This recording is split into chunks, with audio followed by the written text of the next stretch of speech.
Hello, नमस्कार दोस्तों। स्वागत है आपका हमारे YouTube channel site for civil services में।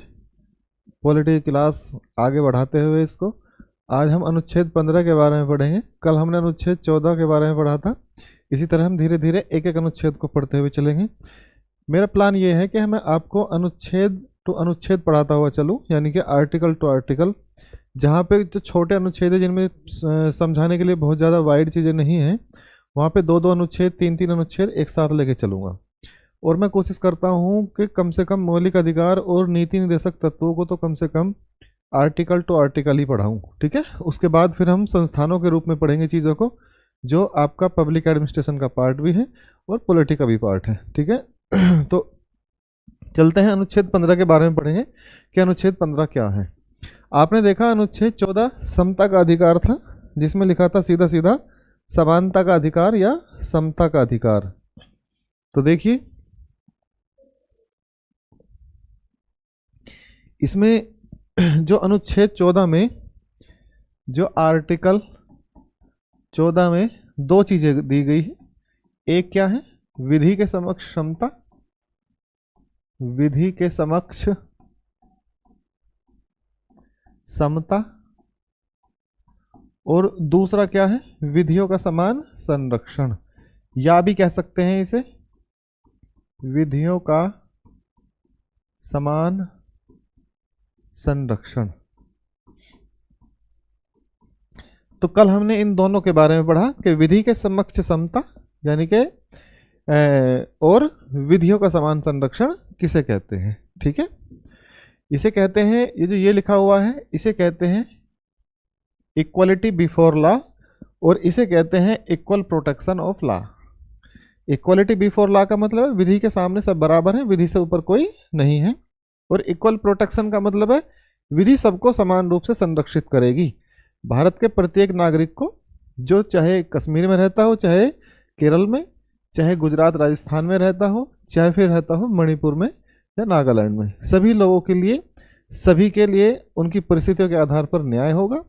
कोई भी कानून से ऊपर नहीं है। इन दोनों का ये मतलब है।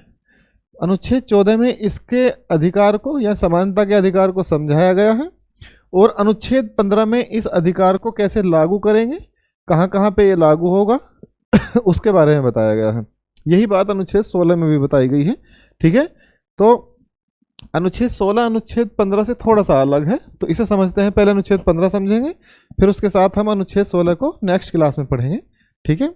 तो देखो इसमें क्या लिखा है अनुच्छेद 15 में, समता का ही अधिकार है ये भी, ठीक है। इसको और ज़्यादा डिस्क्राइब किया है। और इसमें क्या लिखा हुआ है? धर्म, मूल वंश, जाति, लिंग और जन्म स्थान। कितने शब्द लिखे हुए हैं? धर्म, मूल वंश, जाति, लिंग और जन्म स्थान। इसमें एक शब्द लिखा हुआ है केवल। क्या लिखा हुआ है इसमें? केवल। इसमें लिखा है केवल धर्म, मूल वंश, जाति, लिंग और जन्म स्थान के आधार पर किसी के साथ कोई विभेद नहीं किया जाएगा या प्रतिषेध किया जाता है। अर्थात इनके आधार पर कोई जो विभेद होगा उसको प्रतिषेध यानी कि उसको हटा दिया जाएगा, उसे राज्य नहीं करेगा। अर्थात राज्य किसी भी ऐसे विभेद की गारंटी नहीं देता जो लोगों के साथ या लोगों को बांटता हो या उनके साथ समानता के व्यवहार को दूषित करता हो। तो इस प्रकार से इसमें लिखा हुआ है ये। अब देखो इसे हम 5 यानी 6 पार्ट में पढ़ेंगे। अनुच्छेद 15 के 6 पार्ट हैं, यानी कि 6 खंड भी कह सकते हैं। तो समता के अधिकार के अनुच्छेद 15 में 6 खंड दिए गए हैं। कैसे कैसे हैं, उसमें क्या क्या दिया गया है, समझिए इस बात को। समता के आधार को विशेष क्षेत्र में लागू करने हेतु, यानी कि जो समता का अधिकार है आपका, समानता का अधिकार है, उसे किसी विशेष क्षेत्र में लागू करना है, तो उसके लिए अनुच्छेद 15 की व्यवस्था की गई है। तो अनुच्छेद 15 की व्यवस्था की गई है विशेष क्षेत्र में लागू करने के लिए। भाई हमने समझ लिया कि अनुच्छेद 14 में समता और समता के विधि के समक्ष समता और विधि का समान संरक्षण क्या है, लेकिन उसे लागू कैसे करेंगे ये बताता है अनुच्छेद 15 और 16। तो 15 क्या कहता है? यह अनुच्छेद धर्म, मूल वंश, जाति, लिंग और जन्म स्थान के आधार पर किसी भी प्रकार के विभेद को रोकता है। जो बात हमने इंट्रोडक्शन में पढ़ी कि धर्म, मूल वंश, जाति, लिंग और जन्म स्थान के आधार पर कोई भेदभाव किसी के साथ नहीं किया जाएगा। यह सिर्फ भारतीय नागरिकों को उपलब्ध है, ठीक है। यह सिर्फ किसको उपलब्ध है? भारतीय नागरिकों को। अगर कोई विदेशी आके ये कहता है अनुच्छेद 15 पर मेरा भी अधिकार है या भारत के संविधान में अनुच्छेद 15 है उसके आधार पर मुझे भी न्याय चाहिए, तो उस पर यह लागू नहीं होता। ये सुप्रीम कोर्ट तय करेगा कि वो किस आधार पर या कितना लागू होता है। ठीक है, इसके कितने खंड हैं? 6 खंड हैं। इन 6 खंडों को 1, 2, 3, 4, 5 इस तरीके से बांटा है। 15(1), 15(2), 15(3), 15(4), 15(5) और 15(6) में। 15(5) और 15(6) बाद में जोड़े गए हैं, 15(4) तक आपके मूल संविधान में दिए गए हैं। ठीक है, तो देखिए पहले 15(1) के बारे में देखेंगे। 15(1) क्या लिखा हुआ है? तो इस अनुच्छेद के अनुसार राज्य क्या करेगा? मैंने आपको बताया केवल लिखा हुआ है। क्या लिखा हुआ है? केवल। तो इस केवल का मतलब क्या है? देखिए, राज्य केवल धर्म, मूलवंश, जाति, लिंग और जन्म स्थान के आधार पर नागरिकों के साथ या नागरिकों के मध्य विभेद नहीं करेगा, उनके साथ भेदभाव नहीं किया जाएगा। मैं सीधा सीधा बता रहा हूं अब भी कि इसमें क्या लिखा हुआ है? इसमें लिखा हुआ है केवल। तो केवल का मतलब क्या है? कि धर्म, मूलवंश, जाति, लिंग और जन्म स्थान इनको छोड़कर विभेद हो सकता है, लेकिन वो विभेद तार्किक होना चाहिए, अतार्किक नहीं। ठीक है, अर्थात उसमें शोषण नहीं दिखे, उसमें लोगों के साथ असमानता नहीं दिखे, ऐसा व्यवहार होना चाहिए। तो जैसे आप देखते हैं, जैसे दक्षिण भारत के मंदिरों में महिलाओं को एंट्री नहीं होती, या किसी विशेष क्षेत्र में बच्चों के लिए एंट्री रोक दी जाती है, या महिलाओं को किसी कस्टम को करने से रोक दिया जाता है। तो ये क्या है? ये विभेद ही तो है। तो ये विभेद है। तो अगर ये विभेद है तो फिर अनुच्छेद 15 का उल्लंघन माना जाएगा। लेकिन अनुच्छेद 15 का उल्लंघन इसलिए नहीं होता, क्यों? क्योंकि इसमें लिंग तो लिखा हुआ है। ठीक है, लेकिन वो तार्किक विभेद है। लिंग लिखा हुआ तो है, लेकिन वो कैसा विभेद है? वो एक तार्किक विभेद है। किसके आधार पर? आपके धार्मिक अनुष्ठानों के आधार पर। उसका तर्क देके वे रोक देते हैं। लेकिन जब ये बात सुप्रीम कोर्ट में गई और सुप्रीम कोर्ट ने इस बात को अवैध माना कि महिलाओं को रोका नहीं जा सकता सुप्रीम कोर्ट में मंदिर में जाने से, तो फिर जो आपके धार्मिक लोग हैं, जो धार्मिक गुरु हैं, उन्होंने बखेड़ा खड़ा कर दिया और इस बात के लिए विरोध किया। लेकिन फिर भी जो सही है, तार्किक है, संविधान उसे मानता है, सुप्रीम कोर्ट उसे मानता है, वही चीज़ें लागू होती हैं। तो इसके अलावा किसी भी आधार पर हम भेदभाव कर सकते हैं, लेकिन इन चारों के आधार पर भेदभाव नहीं किया जा सकता। धर्म, मूलवंश, जाति और लिंग के साथ साथ जन्म स्थान। यह अनुच्छेद राज्य के विरुद्ध है। राज्य के विरुद्ध का मतलब क्या है? राज्य अगर ऐसा करता है तो आप सुप्रीम कोर्ट में जाके आप न्याय मांग सकते हैं। अगर कोई पर्सनल व्यक्ति ऐसा करता है तो भी कर सकते हैं, लेकिन उसके लिए जो अनुच्छेद 15(5) है उसको पढ़ेंगे हम। कैसे? इस अनुच्छेद में केवल शब्द का प्रयोग किया गया है, जिसका तात्पर्य है कि राज्य अन्य आधारों पर विभेद कर सकता है। क्या लिखा हुआ है? सीधा सीधा इसको देखिए। इसका मतलब यह है कि केवल लिखा हुआ है तो इसके आधार पर विभेद कर सकता है इन 5 से अलग, बशर्ते भेदभाव तार्किक होना चाहिए। मैंने अभी क्या कहा? बशर्ते भेदभाव कैसा होना चाहिए? तार्किक। तो राज्य के द्वारा निवास के आधार पर अपने निवासियों को कुछ विशेष रियायतें प्रदान की जा सकती हैं। तो देख लीजिए, धर्म, मूलवंश, जाति, लिंग, जन्म स्थान। यहाँ पे भाषा तो नहीं है, यहाँ पे निवास स्थान तो नहीं है। ठीक है, यहाँ पे ना भाषा है, ना निवास स्थान है, ना नस्ल है। नस्ल भी तो नहीं है। मूल वंश, जाति, लिंग। मूल वंश का मतलब है आप जिस मूल जगह पर या किसी वंश से या किसी हायरार्की से आते हैं। तो यहाँ पे ना ही नस्ल है, तो नस्ल के आधार पर भी तो इस आधार पर राज्य भेदभाव कर सकता है, लेकिन इस बात को सुप्रीम कोर्ट तय करेगा कि वो कितना सही है और कितना गलत है। देखिए, भेदभाव करने का मतलब ये नहीं है कि अन्याय करना। भेदभाव करने का मतलब है अनुच्छेद 14 को लागू करना। अनुच्छेद भेदभाव का मतलब क्या है? अनुच्छेद 14 को लागू करना या समानता को लागू करना। ठीक है, ये बात सीधी समझ आनी चाहिए आपको। तो इसी आधार पर राज्य के द्वारा निवास के आधार पर अपने निवासियों को कुछ विशेष रियायतें दी जाती हैं। जैसे राज्यपाल को, राष्ट्रपति को कुछ विशेष अधिकार होता है, किसी विशेष क्षेत्र में रहने वाली जनजातियों को विशेष अधिकार दे दिए जाते हैं। जैसे आप देखते होंगे एक पेशा अधिनियम है। एक कौन सा अधिनियम है? पेशा। ठीक है, पंचायत एक्सटेंशन शेड्यूल एरिया। इसको क्या कहते हैं? Panchayat extension schedule area. तो पंचायत एक्सटेंशन, जो पंचायती अधिनियम है आपका, जो पंचायती राज अधिनियम है, उसी को एक्सटेंड करके कहाँ तक बढ़ाया गया है? शेड्यूल एरिया तक। तो जो जनजातीय क्षेत्र हैं वहां पर पंचायतों को विशेषाधिकार दिए गए हैं सामान्य पंचायतों से। तो ऐसे ही विशेषाधिकार किसके द्वारा दिए गए हैं? वो राज्यपाल के द्वारा या विधि के द्वारा या कानून के द्वारा हम इसको समझते हैं। तो देखिए इसमें यही बात की गई कि अपने निवासियों के लिए कुछ विशेष रियायतें दी जाएंगी। अब दूसरे लोग ये नहीं कह सकते कि पेशा के आधार पर अनुच्छेद 15 का उल्लंघन किया गया है या अनुच्छेद 14 का उल्लंघन किया गया है, नहीं, क्योंकि सीधा सीधा 15 में लिखा गया है कि 14 में लिखा गया है कि विधि का समान संरक्षण। तो विधि के समान संरक्षण के तहत हमने पेशा के लिए विशेष प्रावधान किए गए। ऐसे ही विदर्भ की किसी विशेष जाति के लिए या पूर्वोत्तर की विशेष जनजातियों के लिए कोई प्रावधान किए जाते हैं, तो उनके लिए कोई ये नहीं कह सकता कि अनुच्छेद 14 के आधार पर हमारे साथ विभेद किया गया है। वो विभेद नहीं है, वो समानता को स्थापित करने का एक आधार है। ठीक है, आगे चलते हैं। अनुच्छेद 15(2). अनुच्छेद 15(2) में 15(1) में आपने क्या पढ़ा कि धर्म, मूल, वंश, जाति और जन्म स्थान के आधार पर भेदभाव नहीं करेगा। देखिए 15(2) में क्या लिखा हुआ है, सीधा सीधा, फिर केवल धर्म, मूल, वंश, जाति, लिंग और जन्म स्थान के आधार पर किसी भी नागरिक पर अयोग्यता प्रतिबंधित देयता आरोपित नहीं की जाएगी। मतलब ऐसा नहीं है किसी विशेष जाति के लोगों पर कोई टैक्स लगा दें आप, या धार्मिक लोगों पर, किसी विशेष धर्म से संबंधित लोगों पर कोई देयता स्थापित कर दें कि इनको टैक्स देना पड़ेगा, या इन लोगों के लिए सुविधाएं रोक दी जाएं। इस तरह की कोई व्यवस्था नहीं की जा सकती राज्य के द्वारा। ठीक है, क्यों? क्योंकि मौलिक अधिकार किसके विरुद्ध है? राज्य के विरुद्ध है। तो आप धर्म के आधार पर, मूल, वंश, किसी जाति के आधार पर, या किसी विशेष स्थान पर रहने वाले लोगों या किसी लिंग के आधार पर किसी पर कोई अयोग्यता साबित नहीं कर सकते। आप ये नहीं कह सकते अयोग्यता, ये क्या लिखा है? ये अयोग्यता। आप ये नहीं कह सकते लिंग के आधार पर कि ये महिला है, ये इस काम को नहीं कर सकती या इस जॉब को नहीं कर सकती, वो कर सकती है। ठीक है, ये भेदभाव नहीं किया जा सकता। ठीक है, कोई देयता का मतलब है कोई टैक्स वगैरह, कोई प्रतिबंध का मतलब है उस पर कोई रोक नहीं लगाई जा सकती।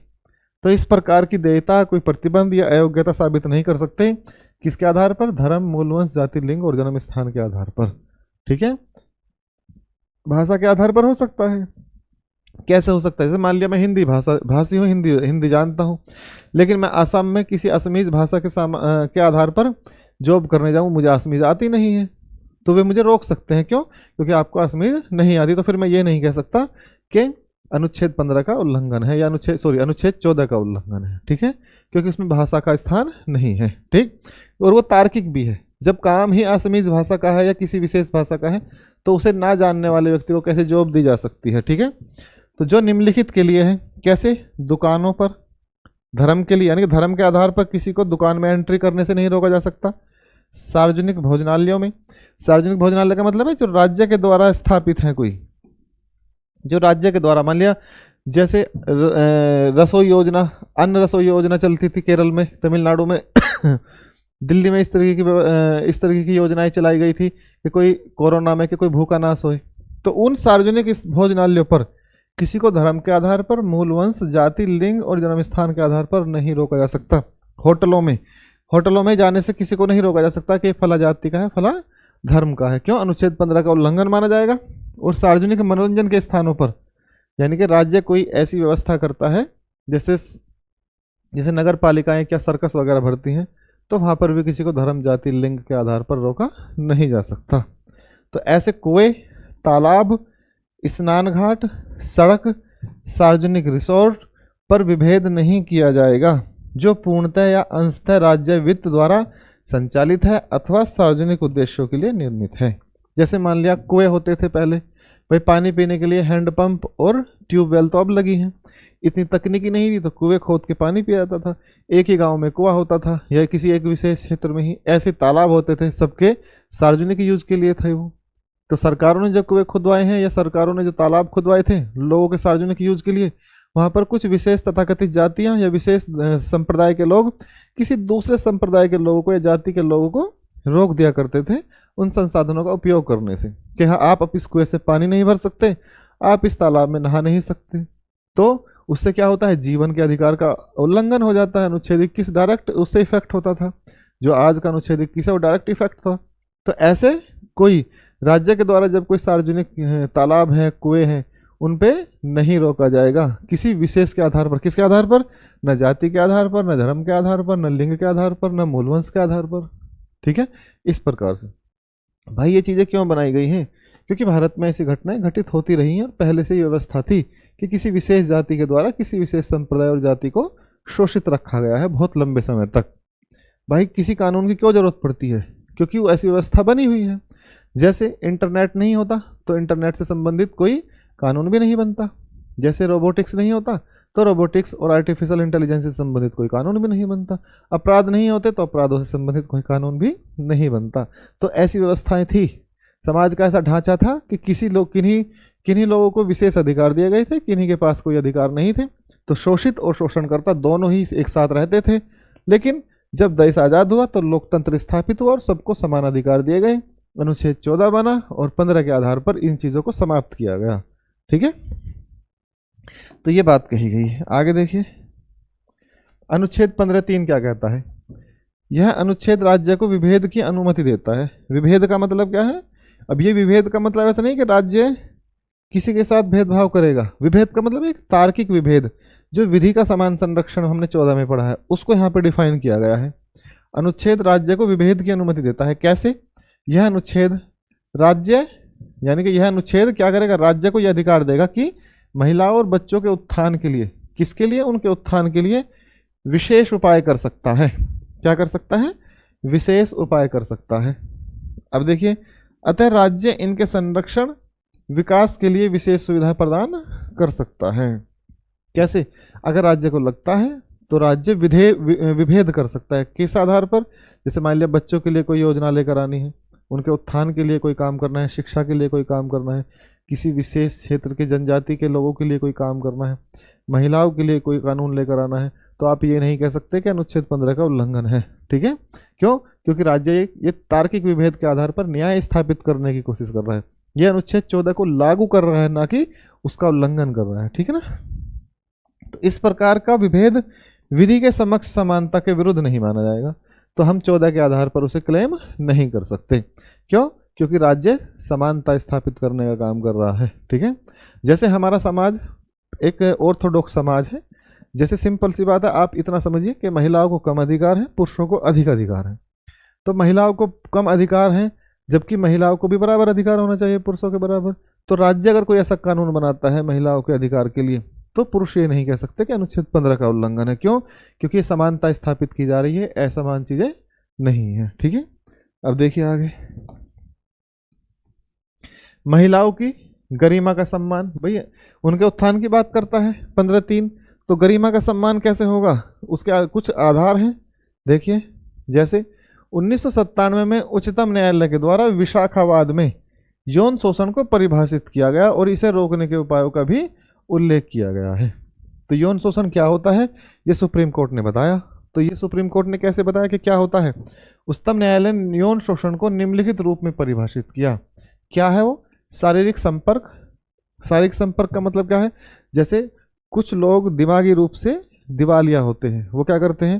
जैसे महिला खड़ी है तो उससे टच यानी कि सट के खड़े हो जाएंगे। उन्हें आत्मिक कुछ अनुभव होता होगा, लेकिन ये एक मेंटल डिसेबिलिटी ही मानता हूँ मैं। तो ये दिवालियापन है, मानसिक रूप से ये लोग खाली होते हैं। तो वो क्या है? वही तो है शारीरिक संपर्क करना। तो दूसरा, महिलाओं के निकट जाने का प्रयत्न करना, वही शारीरिक संपर्क। जैसे मान लिया महिला बैठी है तो उससे सट के खड़े हो जाना, उसको उसके साथ ऐसा बिहेव करना सट के खड़े होकर कि वो अनकंफर्ट फील करे।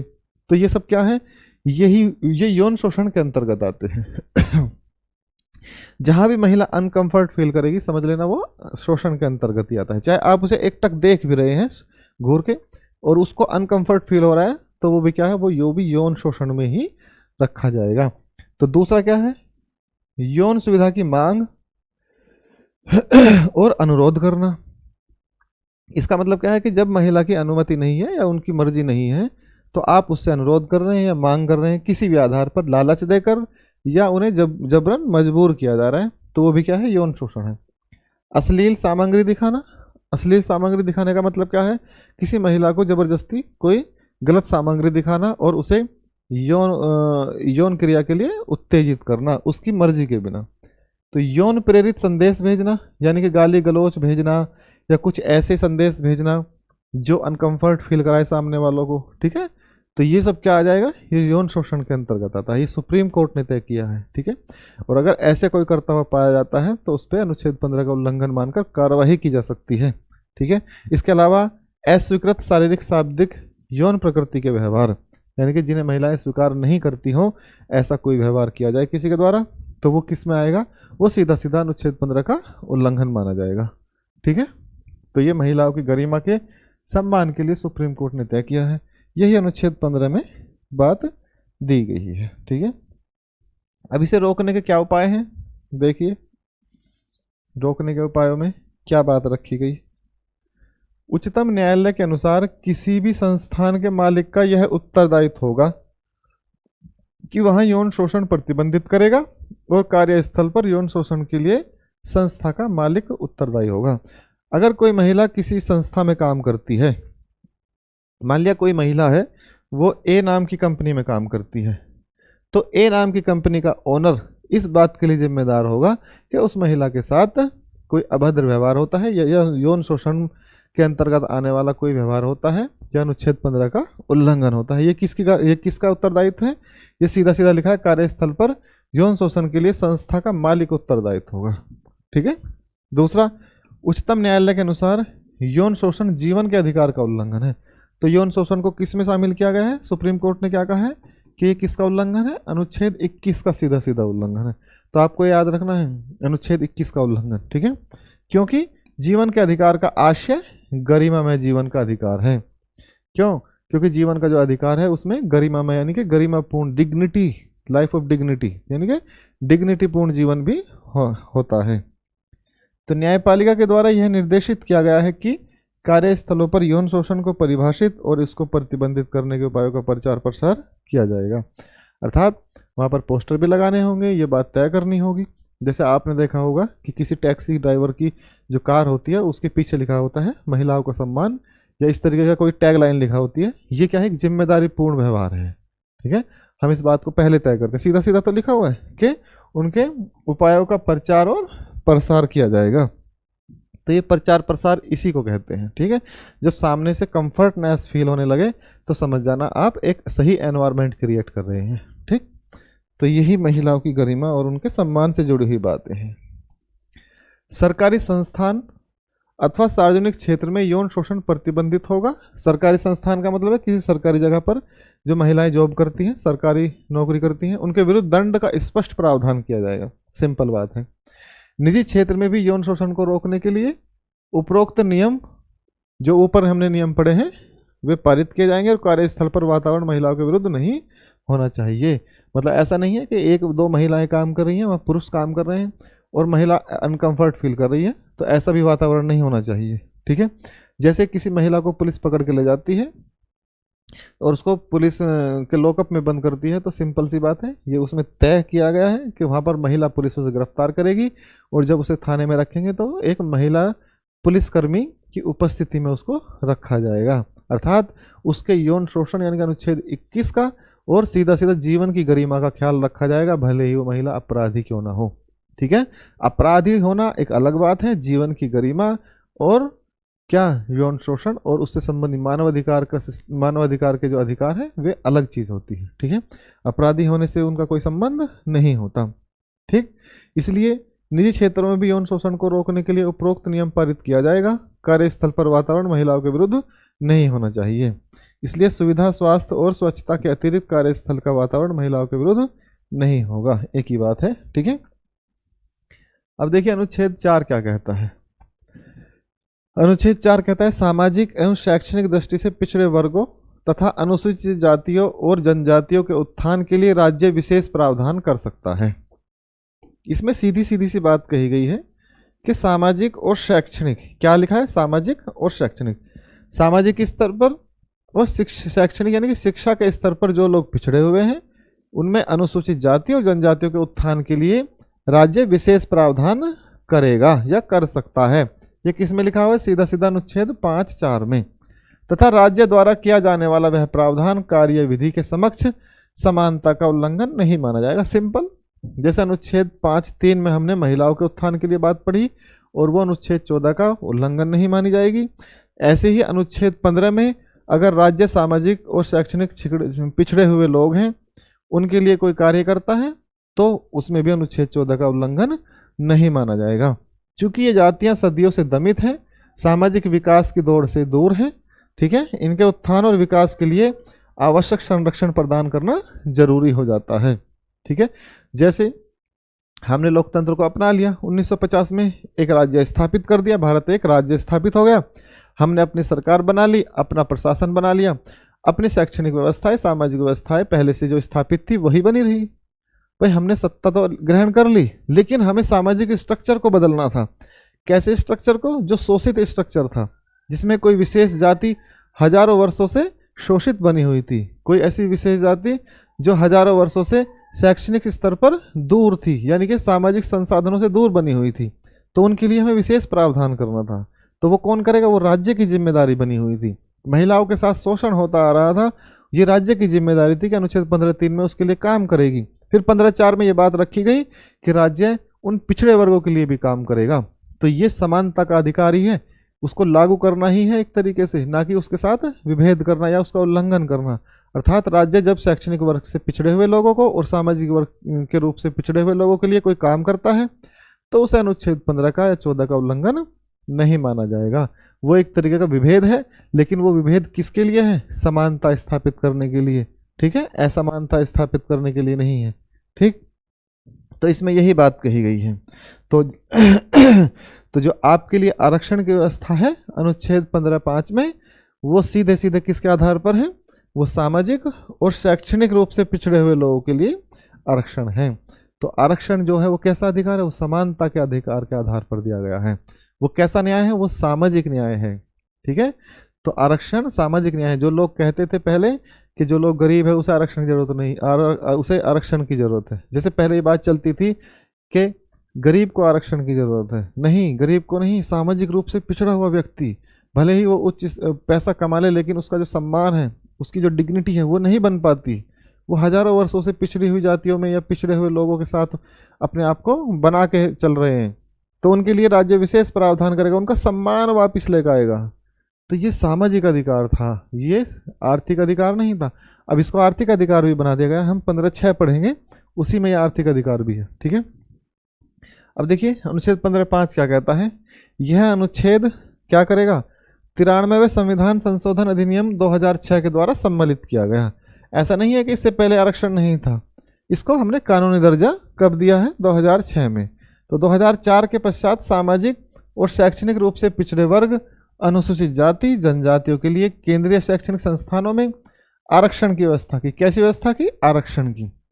तो आरक्षण सीधा सीधा मैं लिख रहा हूं, आरक्षण क्या है? सामाजिक न्याय है।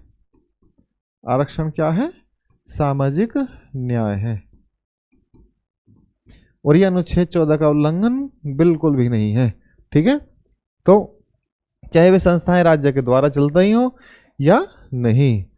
ठीक है, अर्थात ऐसा नहीं है कि केवल राज्य के द्वारा संचालित जो संस्थाएं हैं उनमें ही आरक्षण होगा, यानी कि जो राज्य के द्वारा संचालित नहीं है उनमें भी आरक्षण लागू रहेगा। तो यह आरक्षण निजी शैक्षणिक संस्थाओं के लिए भी है, लेकिन अल्पसंख्यक संस्थाओं पर यह आरक्षण लागू नहीं होगा। सीधी सीधी सी बात है। अनुच्छेद 15(5) में क्या लिखा हुआ है? देखिए, इसको मैं दोबारा से दे देता हूं। इस टॉपिक को, यानी कि इस पॉइंट को याद रखना है। यह आरक्षण निजी शैक्षणिक संस्थानों के लिए तो है, लेकिन जो कैसे संस्थान अल्पसंख्यक शिक्षण संस्थान है उन पर यह आरक्षण लागू नहीं होगा। यह बात आपको याद रखनी है। ठीक है, अब आ जाइए 15(6). तो आपने आरक्षण 15(5) में पढ़ लिया, शैक्षणिक और सामाजिक रूप से पिछड़े लोगों के लिए। ठीक है, और अनुच्छेद 15(6) के तहत ये कौन सा संशोधन है? 103वां संशोधन है। और वो कौन सा था? 93वां संविधान संशोधन। अनुच्छेद 15(6) जोड़ा गया। ठीक है, ये कब जोड़ा गया? आपका 2019 में। तो अनुच्छेद 15(6) के द्वारा शैक्षणिक संस्थाओं में आरक्षण सहित नागरिकों को किसी भी आर्थिक रूप से कमजोर, यानी कि EWS, कौन सा? EWS, इकोनॉमिक वीकर सेक्शन के लिए क्या दिया गया है? इसमें आरक्षण है। सीधा सीधा समझिए, ज्यादा आरक्षण इसमें ज़्यादा शब्दों पे मत जाइए, उन्नति के विशेष प्रावधान सक्षम ये सब छोड़िए। किसकी बात की गई है? आरक्षण की बात की गई है 15(6) में। किसके लिए? Economic weaker section EWS। अब आर्थिक आधार पर भी आरक्षण लागू कर दिया गया है, ठीक है। ये 15(6) जोड़ दिया गया है कौन से संविधान संशोधन के आधार पर? 103वां संविधान संशोधन, ठीक। तो आपने 15 को अच्छे से पढ़ लिया है, दोबारा से रिवाइज कर लेंगे, अच्छे से समझ में आ जाएगा, ठीक। मिलते हैं अगली क्लास में अनुच्छेद 16 के साथ में इसी तरीके से, ठीक है। बने रहिए हमारे साथ। धन्यवाद सभी को।